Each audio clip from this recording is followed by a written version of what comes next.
Hai, Assalamualaikum. Salam sejahtera. Salam Negara Keusahawanan Unggul 2030. Untuk sesiapa yang tengah tengok ni, saya nak minta kerjasama anda semua untuk sama-sama kongsikan FB Live ini supaya platform petang ni menjadi bermanfaat untuk semua. Dan jangan lupa untuk follow, like, share, subscribe media sosial Protege. Kita ada Facebook, Twitter, Telegram, Instagram dan YouTube. Cari je protege.my. Okay?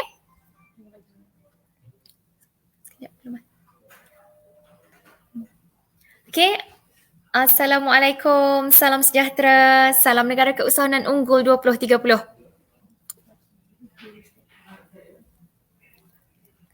Anda semua yang baru masuk, saya minta untuk sama-sama kongsikan FB Live ini supaya platform petang ni ramai orang boleh tengok sebab platform petang ni sangat bermanfaat lah untuk terutamanya kepada usahawan-usahawan sebab kita ada langkah mudah, kita kata usahawan shortcut petang ni kita bawakan khas untuk anda semua. Jadi jangan lupa untuk follow, like, share dan subscribe semua media sosial Protege iaitu protege.my.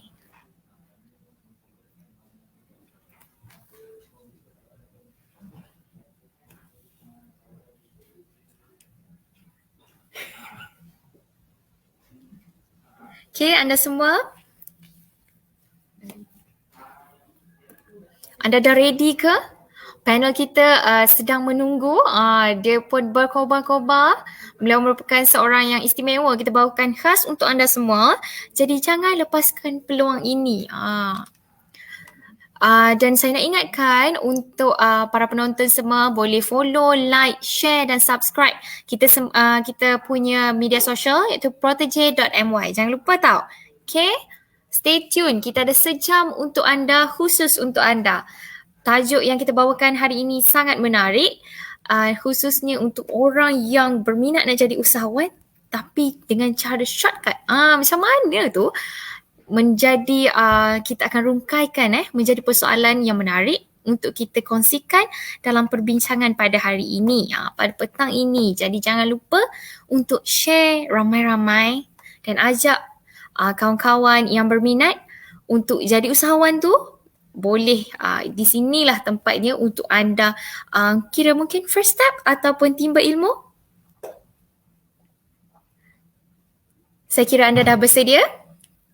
Okey, Assalamualaikum, salam sejahtera, salam Negara Keusahawanan Unggul 2030. Sekali lagi, saya Asma Syakirah, merupakan pegawai Sekretariat Protege yang akan menjadi hos anda pada hari ini. Terlebih dahulu, izinkan saya merakamkan setinggi-tinggi penghargaan dan jutaan terima kasih kepada semua penonton pada hari ini yang sudi meluangkan masa mengikuti sesi temu bual On Air with Protege, Kementerian Pembangunan Usahawan dan Koperasi Medan. Anda semua boleh sama-sama kongsikan FB Live ini supaya platform petang ini menjadi bermanfaat untuk masyarakat, untuk anda semua. Dan jangan lupa untuk follow, like, share, subscribe semua media sosial Protege. Kita ada Facebook, Twitter, Telegram, Instagram, YouTube, iaitu protege.my. Semoga ilmu yang dikongsikan dapat memberi manfaat kepada semua para graduan, para usahawan yang mengikuti sesi temu bual On Air with Protege pada setiap Jumaat 2 minggu sekali. Dan saya nak ingatkan pada 15 minit terakhir sesi, anda semua boleh bertanyakan soalan dan akan dijawab oleh panel pada hujung perbincangan ini. Maafkan saya. Okay. Anda semua diminta juga untuk menjawab maklum balas pada pautan yang akan dipaparkan pada ruangan komen untuk penambahbaikan bagi pihak kami dan cadangan. Kiranya anda ada topik-topik yang menarik. Baiklah, untuk makluman semua, program On Air with Protege merupakan satu platform yang kita sediakan khas untuk para graduan, para usahawan yang ingin mencari peluang dan pengalaman untuk berkongsi, mencari peluang dan menimba ilmu sebagai tempat perkongsian. Di sini kami sediakan panel-panel jemputan yang mempunyai pengalaman untuk berkongsi dengan anda semua. Tajuk yang akan kita ketengahkan pada hari ini adalah Usahawan Shortcut bersama panel jemputan Encik Mat Nazid bin Muhammad Noor. Dan saya sangat galakkan anda semua untuk kongsikan FB Live ini supaya platform petang ini menjadi bermanfaat untuk semua sekaligus mengeluarkan inisiatif yang dijalankan oleh kementerian serta agensi-agensi di bawahnya. Jadi jangan lupa untuk follow, like, share dan subscribe semua media sosial Protege. Kita ada Facebook, Twitter, Telegram, Instagram dan juga channel YouTube iaitu protege.my. Baiklah, saya tak nak buang masa dah. Topik perbincangan kita pada petang ini adalah usahawan shortcut yang akan disampaikan oleh Ketua Jabatan Pemasaran dan Pembangunan Franchise Perbadanan Nasional Berhad Pernas iaitu Encik Mat Nazid bin Muhammad Noor. Okey. Assalamualaikum Encik Mat Nazid. Waalaikumsalam warahmatullahi wabarakatuh. Selamat petang. Selamat petang Encik Mat Nazid. Apa khabar? Alhamdulillah. Puan Asma apa khabar? Alhamdulillah. Bercakap panjang lebar. Alhamdulillah boleh diberi kesihatan hari ini. Kita dapat temu bual bersama hari ini. Ya, okey, insyaAllah. Okey, sebelum tu Cik Mat Nazid, izinkanlah saya kongsikan dulu biodata Encik Nazid dengan penonton semua. Boleh ya? Boleh. Silakan. Okey, Encik Mat Nazid bin Muhammad Noor berusia 56 tahun, menamatkan pengajiannya dari UiTM yang dulunya dikenali sebagai Institut Teknologi Mara ITM. Dan untuk pengetahuan semua, sebelum beliau menyertai Perbadanan Nasional Berhad Pernas, beliau telah bekerja di salah sebuah syarikat yang berpusat di Australia sebagai Head of Human Resources and Administration Department. Kerjaya beliau di Perbadanan Nasional Berhad bermula pada Mei 1999 sebagai Ketua Jabatan Sumber Manusia dan Pentadbiran. Kariernya dengan Pernas meningkat naik apabila beliau diberikan tanggungjawab mengetuai bahagian latihan franchise dan beliau dipindahkan ke PNS Academy sebagai Ketua Jabatan Operasi dan Sokongan. Setelah 5 tahun berada di PNS Academy, Encik Nazid kemudian dilantik sebagai Ketua Jabatan Pembangunan Franchise pada tahun 2015 dengan tanggungjawabnya untuk mengawasi operasi pejabat koridor PNS di seluruh Malaysia dan pelaksanaan program-program pembangunan franchise.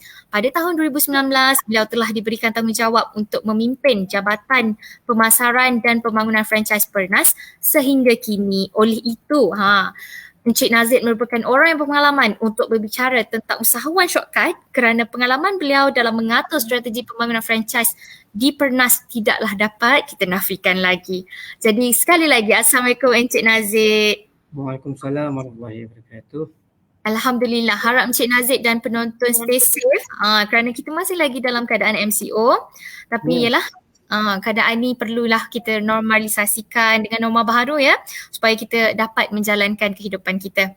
Terima kasih Encik Nazid kerana sudi bersama dengan kita pada hari ini dalam program Temu Bual On Air with Protege bersama Sekretariat Protege Kementerian Pembangunan Usahawan dan Koperasi. Untuk makluman Encik dan penonton semua, sesi ini akan berlangsung selama 1 jam. Anda semua yang menonton hari ini Encik Nazid boleh mengemukakan soalan di ruangan komen di mana sekitar 15 minit terakhir nanti panel kita, Encik Nazid akan menjawab pertanyaan daripada anda semua dan anda semua juga dimintalah untuk menjawab maklum balas pada pautan yang akan dipaparkan pada ruangan komen di hujung perkongsian ini nanti. Jadi saya dah banyak bercakap ni. Di awal-awal ni saya je banyak cakap, jadi saya tak nak lengahkan masa. Cik Nazid pun dah berkobar-kobar.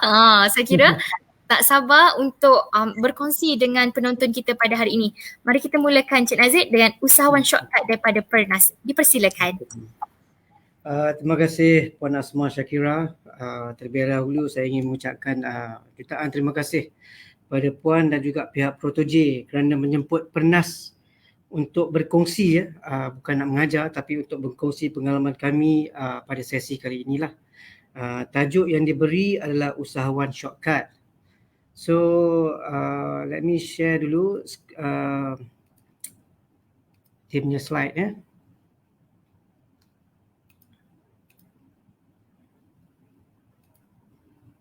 Okey, saya harap semua boleh nampak slide ni ya.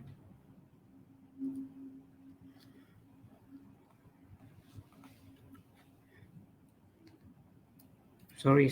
Okay, alright. Okay, usahawan shortcut daripada Pernas.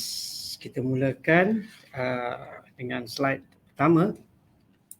Terlebih dahulu saya nak perkenalkan apa itu Pernas lah sebelum kita pergi kepada tajuk kita yang pada hari ini.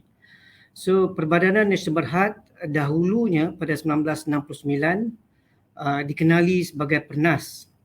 Okay, milik penuh Kementerian Kewangan, diperbadankan dengan resolusinya adalah untuk memperkasakan ekonomi Bumiputera.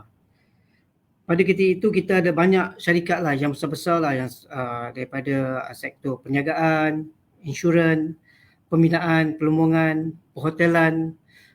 Selalunya kalau kita cakap, kalau saya bersembang dengan orang-orang yang satu zaman dengan saya, they will know what is Pernas lah.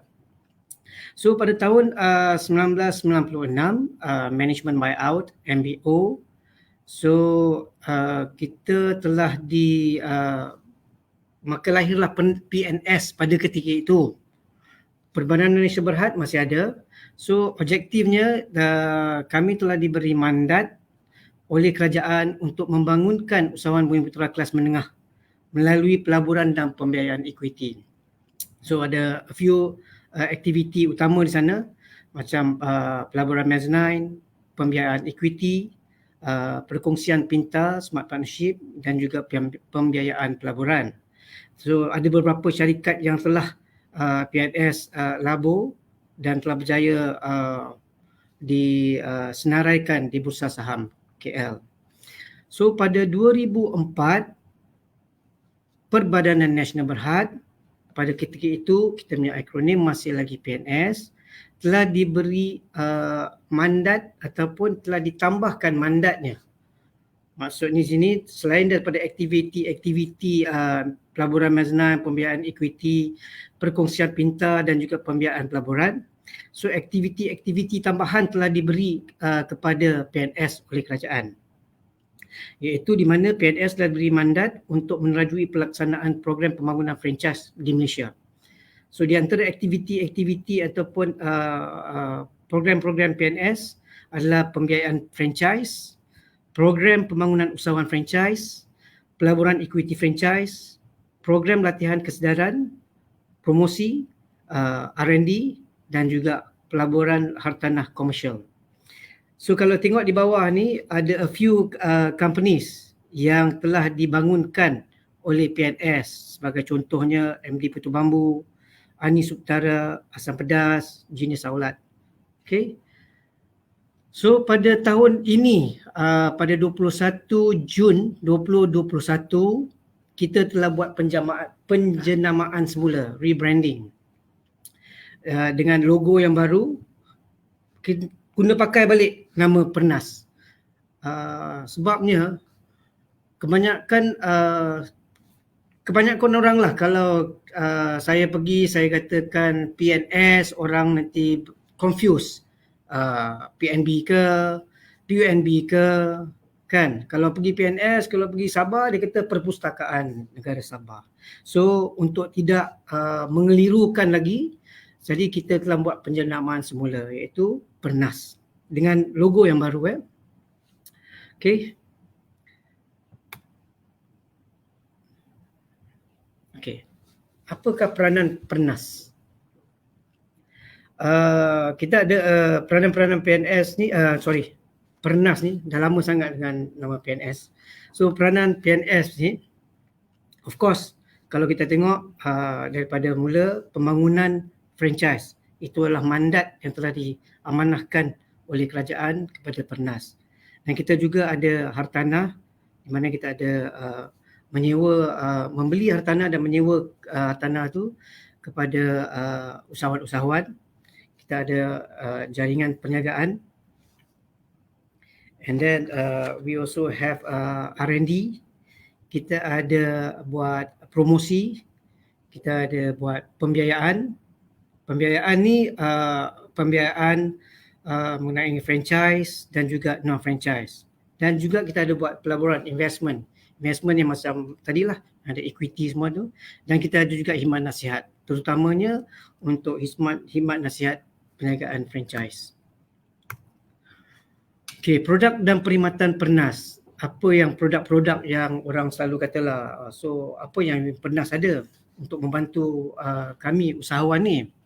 Of course, yang pertama adalah pembiayaan. Ini adalah selalunya favorite subject, tajuk yang orang akan tanya, pembiayaan.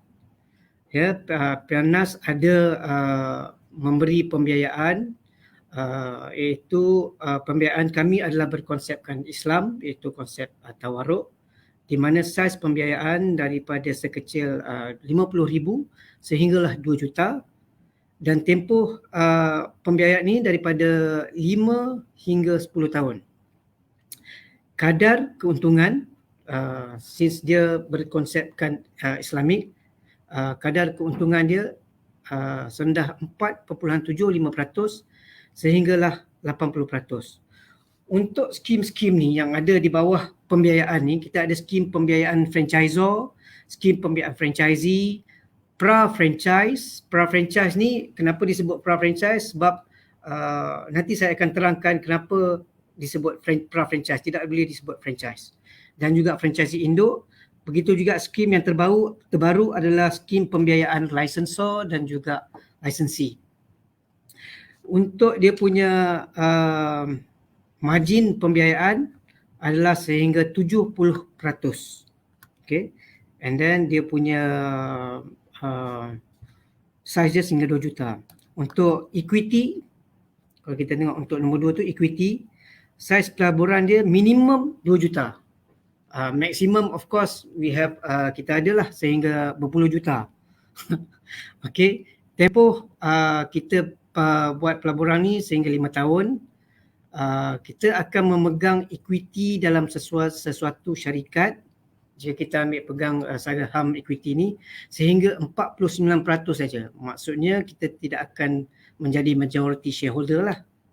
Kita akan biarkan proponen tu ataupun usahawan tu menjadi majority shareholder. Instrumen pelaburan, of course kita ada saham biasa dan juga preference shares, iaitu redeemable, convertible preference shares, Islamic, dan sasaran dia punya rate of return tu daripada 6% hinggalah 8%. So kita ada skim untuk skim mezzanine, pre-IPO. Pre-IPO mezzanine ni, kalau mezzanine kebiasaannya kita akan tengok 3 hingga 4 tahun sebelum dia boleh disenaraikan. Okay, pre-IPO pada tahun itu juga dia akan disenaraikan lah di bursa saham. Untuk hartanah, ini bukanlah mandat tetapi ini adalah salah satu inisiatif daripada PNS, di mana PNS akan membeli katalah membeli outlet tu ataupun bangunan tu. Kita akan membeli kilang tu contohnya untuk usahawan tersebut dan menyewakan kilang tersebut kepada usahawan tu untuk tempoh 10 tahun, dan di akhir tempoh itu usahawan itu mempunyai option untuk membeli atau tidak kilang tersebut. So kita panggil ni skim sewa dan sewa untuk dimiliki lah, skim sewa beli. Okey, bercakap pasal franchise, di Pernas juga kami mempunyai perniagaan franchise kami sendiri, iaitu menerusi anak syarikat kami. Kalau dilihat di sini, Glory Jeans Coffee. Glory Jeans Coffee. Glory Jeans Coffee ni kita telah mendapat hak untuk berniaga Glory Jeans Coffee ni di Malaysia, di Brunei dan juga di Myanmar. Okay. And then Glory Jeans Coffee ni kita adalah master franchise brand ni daripada Australia. And then kami juga ada perniagaan 1901 Hot Dog diletakkan di bawah anak syarikat kami, iaitu Big 19 Sdn Bhd. Pada satu ketika dulu 1901 begitu orang kata apa, dikenali ramai. Lepas tu dia dah down sikit, dan sekarang ni di bawah PNS kami sedang very drastically ataupun very aggressively mempromosikan 1901 ni. Sekarang ni ada di beberapa di negeri seperti di Kelantan, Terengganu, di Pahang, dah ada dah 1901 ni. Di Klang Valley banyak lah. And then Abdul Samad Al-Qurashi, dia diletakkan di bawah PNS ASQ Asia Sdn Bhd. Yang ini bukan franchise, yang ini JV. Yang ini adalah minyak wangi yang dia bawa terus daripada Arab. Kita ada 2 outlet di Lembah Kelang, satu di Taman Melawati dan satu di Bangsar South City. Okay, being orang kata apa, agensi kerajaan yang diberi mandat untuk membangunkan industri franchise di Malaysia, PNS juga mempunyai institutnya sendiri. Kita ada Franchise Institute yang dahulunya dikenali sebagai PNS Academy. So objektif penumbuhan Franchise Institute ni adalah untuk memberi latihan. Of course, kami akan berfokuskan kepada industri franchise ataupun penjagaan franchise. Tapi pada masa yang sama, Franchise Institute juga ada menawarkan non-franchise modules untuk orang ramai. Okay. Dia beribu pejabat di PNS di bangunan Pernas di Bangsar South City. Alright. Nombor 6 ni adalah treasury. This is more untuk sustain kita punya operation perbelanjaan kita. Kita ada pelaburan wang, pasaran wang, money market, dan di bawah perbendaraan juga kita ada pelaburan portfolio lah, portfolio investment. Alright. PNS, sorry, I keep on PNS. Pernas, maaf ya, pasal baru 21 hari bulan Januari gitu. Alright, Pernas beribu pejabat di Bangsar South City, Jalan Kerinci. Kalau semua yang masih teragak-agak di mana Bangsar South City ni, dia berdekatan dengan Universiti Malaya and di Kampung Kerinci lah, Kuala Lumpur. Bersebelahan dengan bangunan Angkasa Puri. So kami mempunyai pejabat-pejabat koridor di seluruh Malaysia, di mana di koridor utara berpengkalan ataupun berpejabat di Seberang Jaya, Pulau Pinang, di mana koridor utara ni dia akan menjagalah bahagian utara daripada Perlis, Kedah, Pulau Pinang dan juga Perak. And then kita ada di bahagian selatan di berpengkalan di Johor Bahru sendiri, dia akan jaga Johor Bahru, Johor, Melaka dan juga Negeri Sembilan. Dan kita ada wilayah timur, pantai timur di Kuantan, berpusat di Kuantan, di mana dia akan menjaga Kelantan, Terengganu dan juga Pahang. Di sebelah Sabah dan Sarawak, di bahagian Sabah kita ada di Kota Kinabalu satu saja, dan juga di Sarawak satu saja di Kuching. Warga kerja ataupun jumlah kaki tangan yang ada di koridor-koridor ni tak ramai. Setiap koridor kami menempatkan 3 pegawai di sana, termasuklah ketua-ketua koridor. Okay. Alright. Kita ke tajuk pada hari ini. Kalau Puan Asma cakap tadi, tajuk ni very interesting. And then bila saya dapat tajuk ni pun very interesting. Shortcut. Apa itu shortcut? Kalau definisi shortcut dalam kamus, laluan alternatif yang lebih pendek daripada yang biasanya diambil. Of course lah, kalau kita tengok jalan jam ke, kita akan ambil the alternative road lah, kan? Itu jalan pendek lah, shortcut. Kita pergi shortcut. Sekarang okay shortcut. Sekarang dah ada Waze. Senang. Kita tahu mana jam semua. kan? So the other one is cara dipercepatkan untuk melakukan atau mencapai sesuatu. Yang ni dia punya definition yang satu. So kita akan ambil definition yang kedua tu. Okay, cara dipercepatkan untuk melakukan atau mencapai sesuatu. So adakah penjagaan shortcut ni? Ada tuan-tuan dan puan. Tapi kena ingat ya, tajuk memang usahawan shortcut. Tapi kejayaan tak ada shortcut. Kejayaan kalau ada shortcut, saya akan pergi dulu. Jadi kejayaan ni tak ada shortcut. Kejayaan ni kita kena berusaha. Kita ada komitmen. Baru kita akan berjaya. Penjagaan shortcut ada. Nanti kita teruskan apa itu penjagaan shortcut. Ingat kejayaan tak ada shortcut. Kejayaan kena ada usaha. Okay. Alright. Penjagaan shortcut ni kalau istilah kami lah di sini adalah penjagaan franchise. Kenapa dipanggil penjagaan franchise ini adalah penjagaan shortcut? Right? Secara umumnya franchise adalah sistem pengedaran barang atau perkhidmatan antara franchisor dan franchisee melalui perjanjian di mana franchisor membenarkan franchisee menjalankan penjagaan berdasarkan penjagaan konsep penjagaan franchisor. Dengan kata lain, penjagaan franchise adalah milik franchisor. Franchisee dilantik berdasarkan perjanjian dan harus mengikut prosedur penjagaan yang ditentukan oleh pihak franchisor. So kalau you tengok pada dia punya gambar rajah itu atau gambar di sini, yang tengah-tengah tu franchisor. Yang sekeliling dia tu adalah franchisee.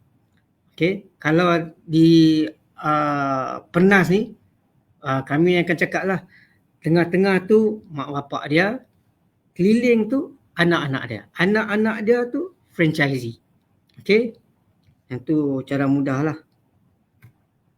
Okay, sistem penjagaan franchise. Franchisor, apa itu franchisor? Franchisor memberi hak untuk menjalankan penjagaan franchise yang sedia ada. Okay, maksudnya dia dah ada semua dah. Dia dah mempunyai tanda niaga, dia dah ada prosedur untuk menjalankan operasi penjagaan. Dia dah ada SOP dia kena ada, dia ada mesin-mesin dia ada prototype dia ada, semua dia ada cukup dah.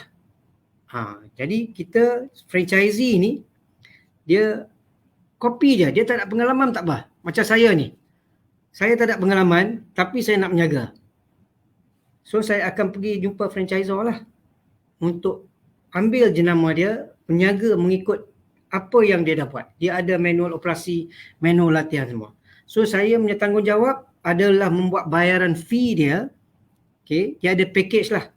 Serta-serta package macam ada yang 350,000, ada yang 70,000, ada yang 60,000, ada yang RM1,000,000 lebih pun ada. Okay, so franchisee ni dia bertanggungjawab membuat bayaran serta mematuhi prosedur franchise yang telah ditetapkan. Maksudnya sekarang ni kalau dia kata buat burger tu dalam 10 minit, you janganlah buat 5 minit. Kan? Nanti burger tu tak masak lah. Dia dah ada dah. Dia punya burger ni berapa lama, you nak masukkan lada ke, you nak masukkan garam ke, semua dia dah ada dah. Dia punya SOP di situ. So you kena ikut SOP dia. Kenapa? Sebab semua outlet yang ada ni, franchise business ni, kalau you tengok balik, outlet-outlet yang ada ni, yang keliling anak-anak dia ni semua ni, semua ni akan sama konsep dia dengan franchisor. Kalau you pergi ke contohnya lah, kalau izinkan saya gunakan McDonald's lah, pasal McDonald's ni semua orang tahu. Semua tengok McDonald's dia punya M tu mesti kuning. Tak ada M dia warna hijau, warna merah ke, tak ada. Kan? So orang tengok yang tu orang tahu. Dalam sistem dia pun orang tahu. Orang tahu apa nak order. Rasa dia pun akan sama. So itu contoh dia lah. So dia kalau ikut prosedur dia, semua akan sama. Jangan lari daripada apa yang franchisor dah tetapkan lah. Sebab kita ni nak shortcut. Kan bila kita shortcut, kita kena ikutlah apa yang telah dibagi oleh franchisor ni. Right? Okey. Bagaimana ia berfungsi ya? Perniagaan franchise ni bagaimana dia berfungsi? Ataupun usahawan shortcut ni macam mana dia berfungsi? Kita ambil tengah-tengah tu franchisee. Yang warna purple tu. Kalau skrin saya ni warna purple lah, franchisee. So franchisee ni dia akan pergi kepada franchisor. Okay, dia akan kata kat franchisor, franchisor, saya nak menjadi franchisee awak. Jadi franchisor ni dia tak akan terus ambil, okay, datang, terus dia lantik, tak. Dia ada prosedur dia yang tertentu. Mungkin franchisor A, dia punya prosedur begini untuk pelantikan franchisee. Franchisor B, pelantikan dia begini. Franchisee C, pelantikan dia begini. Dia takkan sama, tapi dia ada sistem untuk melantik franchisee dia. Jadi saya pun pergilah pada franchisor. Contohnya saya nak ambil brand A, saya pergi kepada franchisor. So bila franchisor dah buat semua, dah ikut dia punya kriteria, saya dah ada jumlah kewangan yang cukup. Contohnya saya boleh buat full time. Saya dah ada lokasi dan lokasi pun telah dipersetujui oleh franchisor. Maka saya akan sign agreement. Nama agreement, franchise agreement dengan franchisor. Pada masa yang sama, saya akan bayar fee yang telah ditetapkan oleh franchisor. Fee ni memang telah tetap sebab franchisor ni dia akan berdaftar dengan bahagian pendaftaran franchise KPD and HGP. Nanti saya akan terangkan yang itu. So bila saya dah bayar fee, saya dah sign agreement, so franchisor akan bagi saya gunakan trademark. Katalah macam nama saya, katalah saya nak guna Gloria Jeans, Gloria Jeans Coffee. So saya akan diberi hak untuk menggunakan trademark Gloria Jeans di saya punya outlet. Okay, dia akan bagi saya support daripada segi management dan juga operasi, dan dia akan beri saya SOP dan manual dan juga sistem-sistem yang diguna pakai oleh setiap franchisee dia. Okay, so that one kita akan panggil franchise package. Okay, bila franchise package tu masuklah dia punya fee tu. Dia adalah franchise package dia, franchise fee dia katalah 3,000. Okay, equipment dia 5,000. Renovation 20,000. So total tu dipanggilkan franchise package. Okay, so bila saya ni dah buka Gloria Jeans Coffee, dah bayar semua dah dekat franchisor, so saya dah boleh run dah saya punya own outlet menggunakan the same trademark brand. So customer pun dah tahu dah, oh Gloria Jeans, saya pernah tengok sana, saya pernah tengok sini, Gloria Jeans Coffee. So saya pun tak payah dah buat marketing whatever, which I will explain dekat slide yang seterusnya apa beza dia.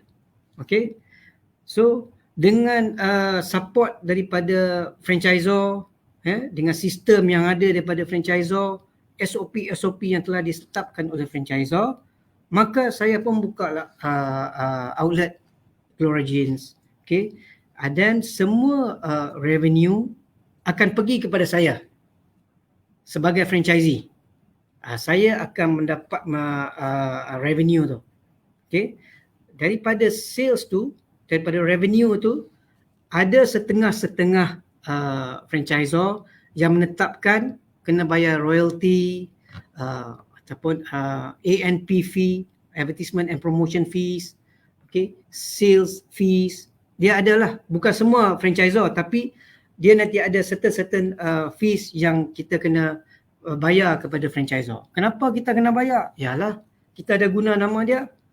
Kan, kita ada guna nama Gloria Jeans, kita kena bayar lah. Kan, royalty tu kena bayar. So, kenapa kena bayar? Supaya dia pun akan bagi kita support yang berterusan. Franchisor pun nak kena hidup juga. Kan, so dia akan gunakan duit, dia akan bagi kita support in terms of kita punya management dan juga operation. Alright, so this is how franchise business berfungsi. Saya minum kopi dulu. Saya pun tersasul dah. Okey. Perbezaan di antara penjagaan franchise dan juga tradisional. Right. Konsep penjagaan. Kalau kita tengok bahagian franchise, terbukti dan konsep penjagaan yang sedia ada untuk memulakan penjagaan. Okey. Dia ni dah lama dah. Sekurang-kurangnya kalau di Malaysia untuk dapatkan lesen franchise ni dia kena beroperasi 3 tahun. Dengan untung. So dia dah terbukti dah perniagaan dia ni dah boleh menjaga dah more than 12 months. Tapi kalau kita tengok perniagaan tradisional, idea dan konsep penjagaan dia tu kalau macam saya nak jual goreng pisang ke apa, goreng pisang tak lah, kecil sangat kan. Okay, saya nak jual burger ke apa yang besar yang tak ada nama lagi, so saya perlu uji dulu. Okay, and then dah certain month, certain ni baru saya tengok keberkesanan perniagaan saya.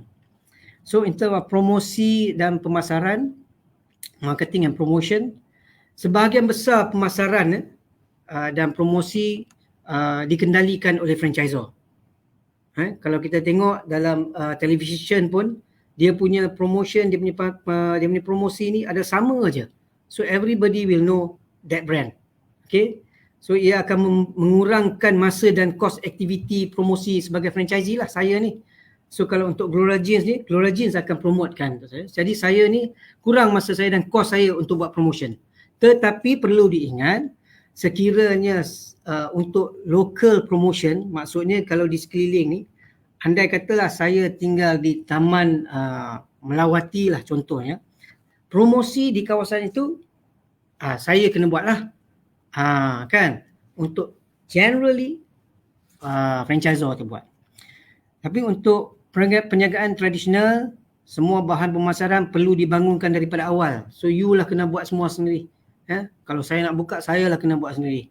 So saya kena buat pemasaran, saya kena buat promosi. So dia mengambil masa lah. Dia tak ada shortcut dah. Yang tadi franchise tu shortcut, semua dah buat dah. Saya menjaga aja. So ia akan mengambil masa dan kadang-kadang kos dia pun tinggi. Risikonya, semua perniagaan ada risiko. Okay, franchise pun ada tapi rendah sebab dia dah terbukti. Kalau you tengok kat atas dia dah terbukti. Dia ada risiko tetapi rendah. Kerana konsep perniagaan telah diuji lebih awal di kawasan yang berlainan. Because kalau you see the same brand, contoh saya ambil contoh Gloria Jeans, dia ada di mana-mana saja. So kawasan berlainan tu dia dah terbukti dia boleh ada. Tapi kalau tradisional, risiko dia tinggi sikit. Dia pasal dia belum diuji lagi, kan? And then ada beberapa produk dia mungkin baru lagi. So bila dia buat produk yang baru ni, ada cost, dia bear the cost, dia kena tanggung cost tu. So bila nak jual tak tentu lagi orang akan beli ke tidak, kan? Sokongan macam saya kata tadi, kalau saya ambil Gloria Jeans Coffee, sokongan daripada franchisor terhadap semua aspek pengurusan dan juga operasi lah. Tapi kalau untuk tradisional ni, tak ada siapa nak sokong you. You sokong diri you sendiri, kan? So you kena, there's no shortcut.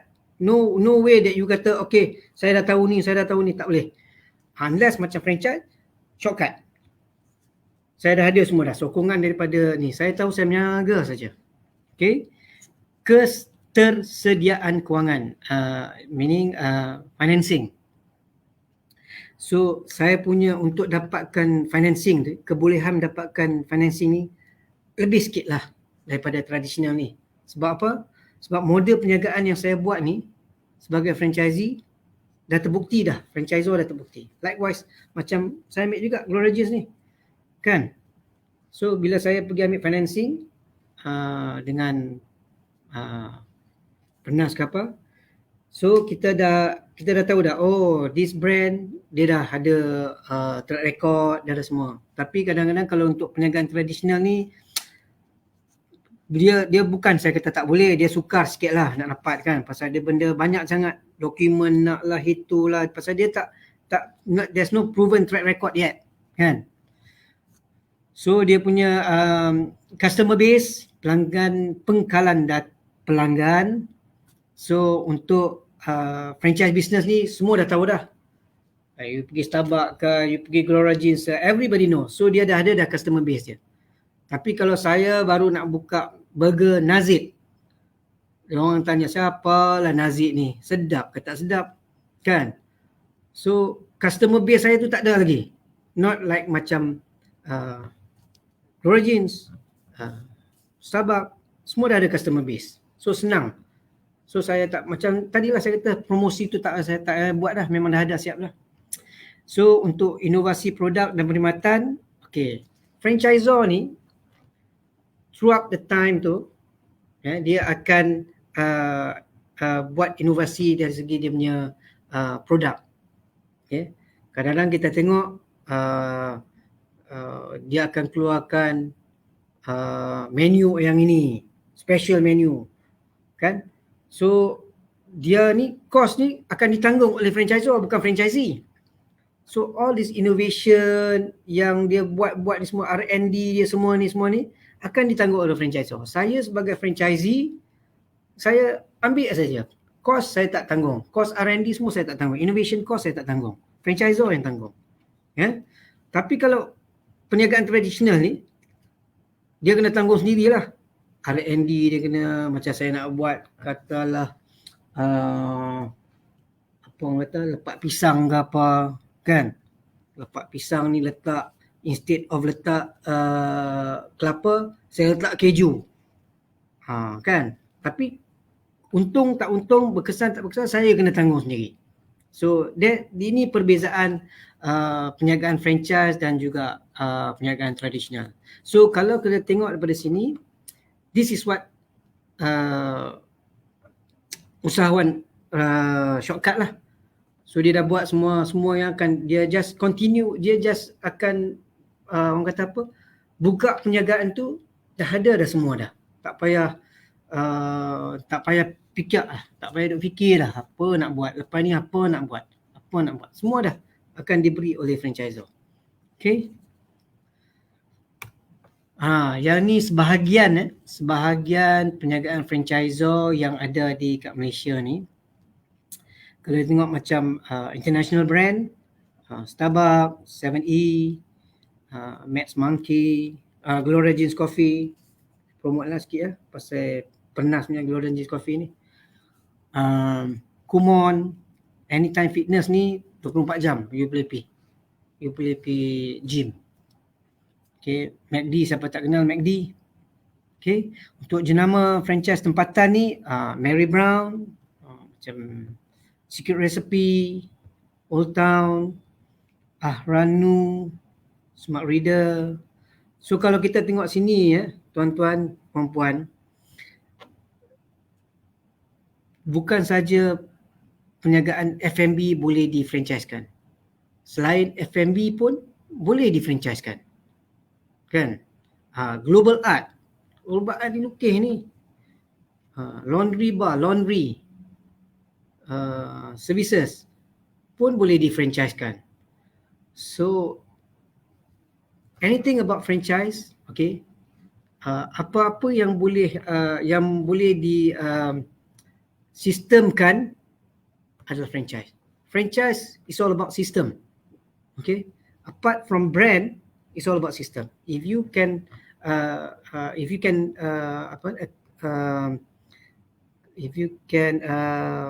adakan sistem-sistem ni supaya boleh diduplikkan, boleh laksanakan oleh orang lain, maka dia boleh di-franchisekan. Okay, so it's a duplicable business, right? Okay. So, okay. Saya kira mesti ramai nak tahu sebab ada macam-macam komen yang kita terima dekat bawah ni. Jadi kelayakanlah nak jadi franchise biasanya akan ditentukan oleh syarikat ke ataupun pernas, Cik Nazid? Oh, okey. Maksud puan siapa yang nak jadi franchise business ni lah? Ya, betul. Okey. So kelayakan untuk status sebagai penjagaan franchise ni tidak ditentukan oleh syarikat tersebut maupun Pernas. Okay. So saya nak tekankan di sini, Pernas ataupun syarikat tersebut tidak tidak akan menentukan yang syarikat itu franchise. Okay. Di Malaysia ni tuan-tuan dan puan-puan Puan Asma, so kita ni ada what they call that, Akta Franchise 1998. Akta franchise ini di bawah bahagian pendaftaran franchise Kementerian Perdagangan Dalam Negeri dan Hal Ehwal Pengguna ataupun KPD and HEP. Alright. So bukan semua negara di dunia ni ada akta franchise. Kalau tak silap saya ada 3 negara saja, iaitu Malaysia, South Korea dengan Barbados, kalau tak salah saya lah. I can still ni. Right. So untuk menjadi penjagaan franchise ni dia kena patuh pada beberapa syarat dan prosedur yang telah ditetapkan oleh bahagian pendaftaran franchise di bawah Akta Franchise 1998 dan pindaan 2013. Ya, 2013 saya mestikan. So di antara syarat-syaratnya ada banyak. Nanti saya cakap syarat-syarat ni nanti Puan Asma marah saya. Lama sangat Nazid dia kata. So saya bagi di antara aja. Di antara syarat-syarat yang telah ditetapkan oleh ROF ataupun bahagian pendaftar franchise ni, syarikat mestilah berdaftar dengan SSM. Suruhanjaya Syarikat Malaysia, dan mestilah berstatus sendirian berhad. Dia wajib yang tu, sendirian berhad wajib. Right? So jenama you punya brand ni, contoh ni saya ambil by Gloria Jeans juga. So ni jenama ni dia wajib, dia kena daftar dengan Perbadanan Harta Intelek Malaysia ataupun MyIPO. Dia kena daftar. Kalau dia kena daftar dia punya brand tu dengan MyIPO. Kenapa kena daftar? Takut nanti saya dah buka tiba-tiba ada orang pula claim that is dia brand. Kan? Belanja dah banyak dah. Tiba-tiba ada orang claim pula brand ni tak boleh pakai, ada orang lain punya. So memang diwajibkan untuk daftar dengan MyIPO lah brand tu. Untuk daftar sebagai franchise ni. So dia kena ada buat dokumen penzahiran yang lengkap. Apa ni dokumen penzahiran ni? Kalau bahasa kami akan cakap disclosure document. So di dalam dokumen penzahiran ni semua nanti ada lah. What and apa orang kata apa? What and do's and don'ts franchisee tu, apa yang perlu dilakukan oleh franchisee dan juga franchisor dalam dokumen penzahiran tu yang lengkap. So dia kena ada perjanjian franchise, mesti ada. Yang tu kena ada, wajib. Lepas tu dia kena ada manual operasi dan juga manual latihan. Ni pun wajib kena ada juga. Right? Lepas tu dia kena ada audited accounts 3 tahun yang terkini. Audited account ni kena profitable lah, kena ada keuntungan lah. Nanti you tanya saya kenapa kena ada keuntungan, nanti you rugi saja, siapa nak jadi you punya franchisee? Jadi you kena ada untung lah. Baru people have confidence towards your brand. Alright? And then you kena ada prototype outlet. Prototype outlet ni apa dia Nazid? Prototype outlet ni where an outlet, sesebuah outlet tu dia ni yang didaftarkan dekat ROF. Yang ni lah kalau siapa franchisee nak ambil, this will be the concept. Jadi kalau macam di Gloria Jeans, yang ni yang daftar, kalau dia kata besar, dia warna kuning dengan brown ke, and then dia punya logo macam ni ke, macam tu, that is prototype lah, kena sama lah, kena ada prototype. And then prototype outlet ni pula ni, dia kena beroperasi. Baik, faham. Dia tak boleh you buat siap-siap you nak pergi, tak boleh, dia kena beroperasi. Dia sekurang-kurangnya dia kena ada 6 bulan management account yang terkini. So dia tak boleh just create this prototype outlet untuk daftar, tak boleh, dia kena berada in operasi. Okay. So itu sebahagian dari syarat-syarat dia lah puan. Of course lah you nanti ada fokus punya what they call that, fokus you semua tu nanti ada lah. Yang tu Adalah syarat-syarat yang lebih detail, mereka boleh rujuk Pernas. Boleh. Ya, Pernas pun dah banyak jenama-jenama franchise yang bekerjasama. Jadi sesiapa yang berminat untuk menjadi franchisee ataupun yang diterangkan oleh Cik Nazib tadi memang boleh rujuk Pernas. Jadi jangan pergi jauh-jauh. Tak payah jauh. Kita ada tadi saya dah tunjuk dah. Satu Malaysia ada. Betul. Dan boleh kita teruskan. Saya rasa kita tahu ada program daripada Pernas iaitu BIT katanya kan, yang memang sangat dekat lah untuk franchise dan franchisee. Okey. Saya teruskan puan ya. Ya, betul. Untuk program BIT. Pastinya ramai nak tahu. Secara ringkas. Okey. Secara ringkas. Okey tuan, puan, saya teruskan puan ya. Baik. Alright. Program Business in Transformation seperti yang Puan Asma mention tadi, short form kita panggil BIT lah, Business in Transformation. What is Business in Transformation? Business in Transformation ni mengenal pasti peniaga-peniaga kecil, mikro, yang berpotensi dan memberi khidmat dengan kami ni akan memberi khidmat nasihat serta bimbingan untuk memodenkan perniagaan mereka. Alright. Contohnya, mula-mula dia macam ni.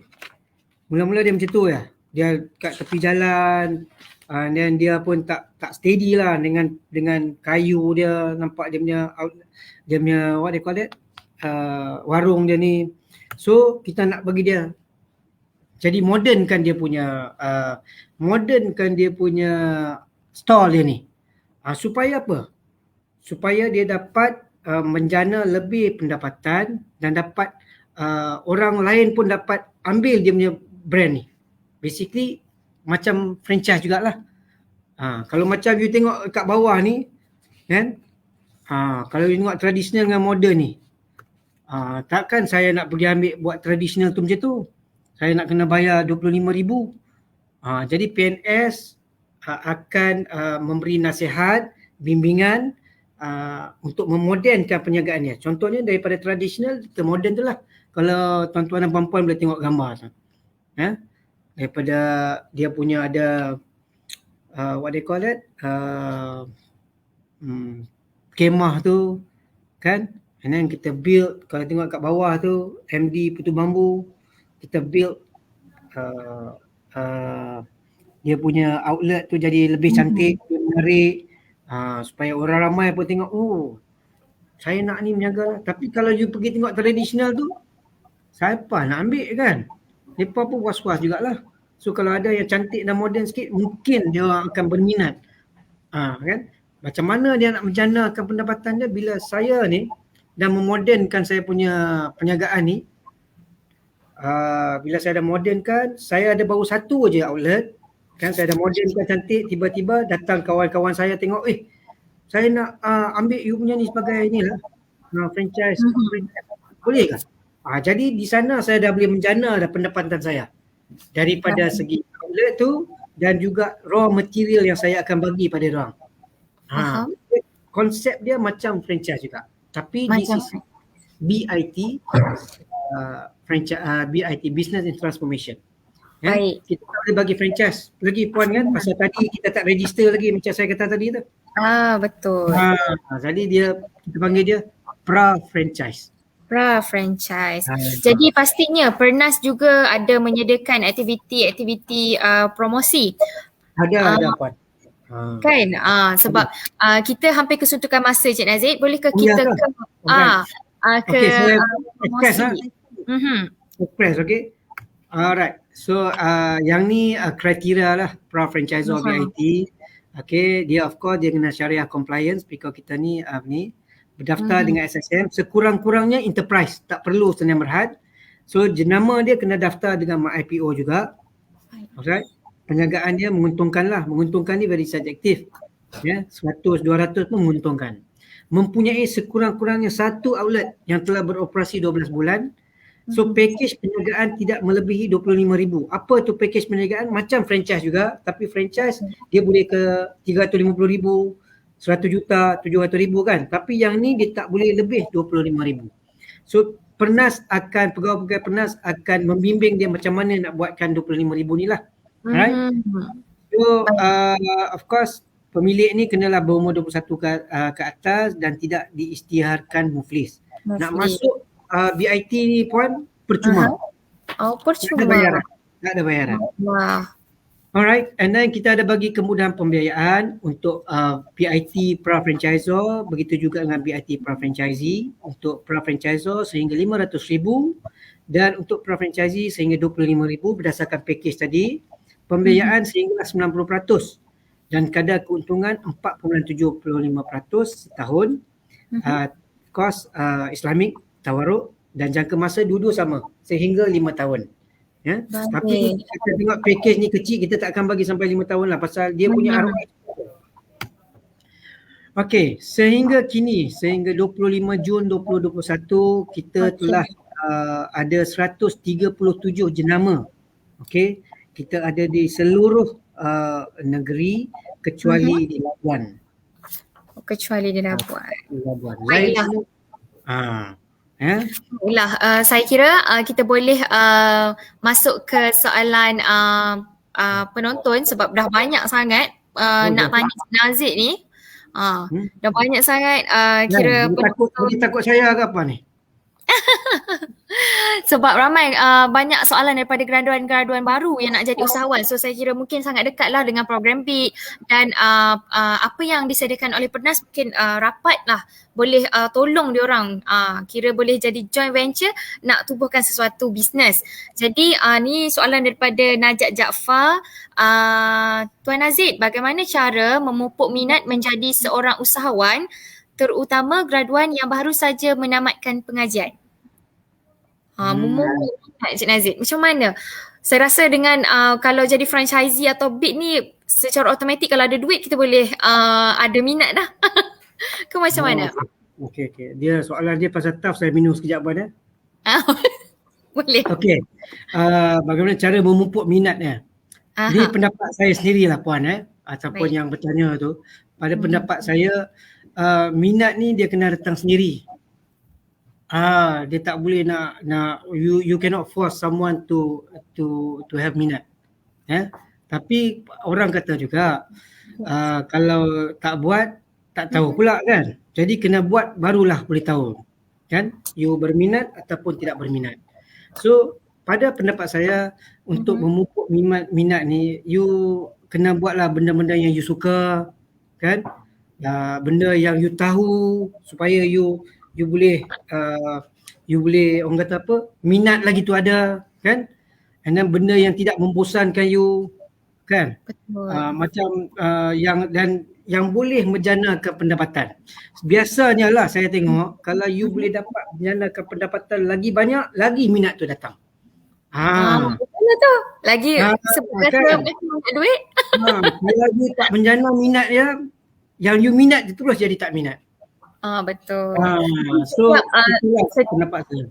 Betul, saya setuju Cik Nazid. Kira kita ada cabaran tu tapi kita perlulah ada juga kejayaan. Bila kita cipta daripada kegagalan tu baru kita menghargai. Gitu. Yang tu dalam sangat tu puan, tapi okeylah. Okey, baiklah kita akan ke soalan yang seterusnya. Ramai ni peminat Cik Nazid ni saya kira. Okey, soalan seterusnya. Okey, Puan Zarina, adakah perniagaan yang bermula dengan perniagaan dropship ataupun ejen digelar sebagai usahawan, Cik Nazid? Okey, dropship ni kira dia punya istilah ni baru lagi. Sudah lately ni perkataan dropship ni jadi mula-mula saya ni pun tak tahu apa dropship. Saya ingat kapal jatuh pasal dia dropship kan. Tapi ejen ni dah biasalah daripada zaman dulu lagi dah orang dah dengar apa tu ejen. Yang ni pendapat saya juga puan. Saya rasa perniagaan dropship ataupun ejen ni lah boleh digelar sebagai usahawan. Sebab apa saya kata macam tu? Sebab untuk memulakan perniagaan dropship ni kita kena keluarkan modal kita sendiri. Kan? Kita kena beli benda tu daripada pembekal. Kan? And then pelanggan-pelanggan pula ni saya yang akan cari juga. Jadi lagi banyak pelanggan saya, lagi banyak order saya. So hasil jualan pun saya akan dapat. Betul. Pasal saya dah bayar dah modal tu, hasil tu saya akan dapat. Okay. And then pembekal tak bayar gaji kat saya. Kan? Jadi hasil tu adalah sebahagian daripada tu adalah gaji saya. Jadi kalau saya berusaha, saya sendiri, maka saya menjana pendapatan saya, maka saya consider diri saya sebagai usahawan. Pasal saya orang tak bayar gaji saya. Saya yang usaha sendiri untuk danakan pendapatan saya. So saya berpendapatlah dropship Asia ni memang boleh digelar sebagai usahawan. Okey, baik. Kita akan ke soalan seterusnya. Saya kira ada mungkin 2 soalan lagi yang akan kita ketengahkan. Soalan seterusnya. Sekejap ya. Okey. Puan Syamira, sebagai graduan yang baru menamatkan pengajian di universiti dan sudah pun mempunyai bisnes kosmetik sejak dari zaman universiti, adakah terdapat bantuan kewangan yang boleh dimohon melalui Pernas untuk saya kembangkan perniagaan saya? Okay. Macam slide saya tadi, insyaAllah kalau Puan ada ciri-ciri sebagai usahawan pra-franchisor tu, pra-franchisor BIT tu, because business kosmetik ni saya percaya adalah masih lagi kecil lah, kan? Pasal dia buat daripada zaman universiti dia kan. So perniagaan tu masih kecil. Yang penting sekarang dia ada ciri-ciri yang saya bagi tahu pasal usahawan BIT tu. Dia ada company, dia ada brand dia, dah ada jenama, and then dia ada, yang penting supply chain tu yang penting. Supaya dia boleh franchisee dia tu orang kata apa, tidak akan terputus bekalan. Jadi back to dia punya question, insyaAllah kalau ada ciri-ciri tu datang jumpa Pernas, boleh kita pertimbangkan, insyaAllah. Okey, baiklah, kita ke soalan yang terakhir ya, Cik Nazid. Sebab kita pun dah nak, nanti kita nak kesimpulan untuk semua yang Cik Nazid kita kongsikan tadi, mesti kita nak sum up lah, kita kata sebagai satu kesimpulan utuh supaya penonton kita dapat faham apa yang apa yang kita sama-sama cuba sampaikan melalui tajuk Usahawan Shortcut. Okey, baiklah, soalan yang terakhir, soalan bertuah lah saya kira dipilih daripada saudara Aris. Ada tak sebarang alternatif yang Pernas wujudkan untuk kita galakkan usahawan tradisional yang kebanyakannya terdiri dari orang-orang kampung yang mungkin kurang faham untuk mereka naik taraf bisnes mereka ke franchise? Okey. Antara inisiatif Pernas ni dalam memberi kesedaran dan menggalakkan usahawan kecil sederhana ni, termasuk usahawan tradisional adalah menerusi latihan keusahawanan franchise di Franchise Institute kami. Okay. Latihan yang dianjurkan bertujuan memberi pendedahan tentang kelebihan perniagaan franchise. Selain itu program BIT, memberi peluang kepada usahawan untuk memodenkan perniagaan mereka ke arah franchise. Sebagai contoh, saya bagi sebagai contoh, kalau Tuan Aris Mali ni tahu, kalau pernah dengar Putu Bambu yang ada kat highway yang banyak semua tu, dia bermula daripada BIT. Dia salah satu daripada usahawan kami. Itu tradisional lah tu, kuih tradisional lah kan, Putu Bambu tu, tapi dia punya warna hijau. So sekarang Alhamdulillah Putu Bambu World telah menjadi sebuah perniagaan franchise, dah register pun sebagai franchisor. InsyaAllah boleh. Okey, baik. Saya kira akan ada soalan terakhir. Okey, soalan terakhir.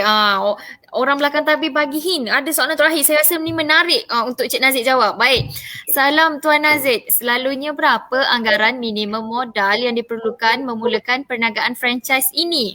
Ini soalan yang bertuah saat akhir kita petik. Dia soalan bertuah, saya tak bertuah aku kena jawab ni. Bertuah ni Cik Nazid, maksudnya dia berminat. Okey, berapa anggaran minimum modal Okey, kalau datang kepada Pernas, Okay, because perniagaan franchise ni dia punya package varies. Dia macam saya kata tadi, ada yang 70,000, ada yang 60,000, ada sampai sejuta pun ada, 300,000. Ada peringkat. Ada peringkat. Dia tak stagnan macam 500,000 je, tak ada. Bukan. Okay. Tapi kalau datang kat Pernas, kita insyaAllah sekiranya tertakluk kepada kelulusan, terlalu kelulusan, kita akan bagi pembiayaan dia punya margin sehingga 70%. Maksudnya di sini kalau dia ada kalau package 100,000, dia kena ada 30,000. Tapi bukan 30,000 per tau. Dia kena ada tambahan jugalah simpanan-simpanan lain lah. Maksudnya kalau dekat PNS kita akan bagi pembiayaan sehingga 70%. InsyaAllah. InsyaAllah. Baik, saya kira itu akan membakar semangat yang berminat nak join program franchise, BIP daripada Pernas. Baiklah, tajuk pada hari ini telah mendedahkan kita banyaklah tentang Pernas, penjenamaan baru Pernas, franchise, BIP. Ada juga kemudahan pembiayaan. Jadi telah merangkumilah saya kira tajuk kita pada hari ini untuk melahirkan seorang usahawan, shortcut bagaimana yang boleh dijalankan melalui Pernas. Dan penonton dimintalah untuk menjawab maklum balas yang kita paparkan pada ruangan komen. Saya minta maaf lah Cik Nazid sebab masa ni menceburui kita betul. Saya rasa juga. Okey, saya kira pastinya Cik Nazid ada harapan dan info penting yang nak disampaikan untuk penonton kita pada hari ini yang mana mungkin nak rebut peluang melalui Pernas. Silakan Cik Nazid. Terima kasih Puan Asma. Macam kita tahu di bawah Kementerian Pembangunan Usahawan dan Koperasi, dasar keusahawanan negara 2030 di mana salah satu daripada dasar itu menjadi usahawan bukan lagi satu option.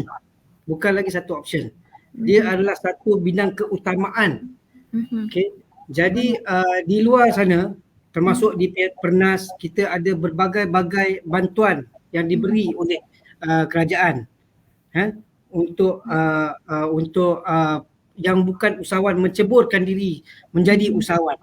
Usahawan ni saya ingin mengambil kesempatan ni supaya yang ada di luar beranikan diri. Ada bantuan-bantuan yang diberikan oleh kerajaan, insya-Allah kalau ada rezeki tak ke mana kita akan, dan itulah just grab the opportunity lah. Betul. Baiklah, saya kira cukup padat harapan dan info penting di mana Pernas menyediakan peluang untuk para usahawan yang ataupun yang mungkin baru nak bergelar usahawan, dah ada minat sikit, dan di sinilah Pernas boleh membantu anda. Okey.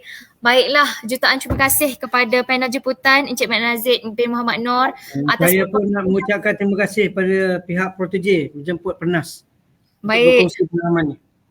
Terima kasih dan maaf kiranya kalau ada terkurang daripada pihak Protege, dan Cik Nazid, kita pun nak ucap terima kasih kepada penonton-penonton kita pada hari ini yang aktif di ruangan komen, ada respon bersama kita, dan jangan lupa juga untuk anda yang menonton tu berikan maklum balas dan berikan cadangan anda di pautan komen yang disediakan.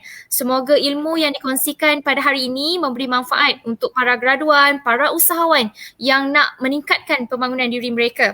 Baiklah Cik Nazid dan semua, sehingga kita berjumpa lagi pada setiap hari Jumaat 2 minggu sekali, iaitu pada 9 Julai 2021 depan dengan next topik kebolehpasaran. Pastinya graduan menantilah saya kira, dan dengan tetamu yang istimewa. Jadi jangan lupakan temu janji anda bersama kami di On Air with Protege. Sekian, terima kasih. Assalamualaikum. Salam. Stay safe. Stay safe.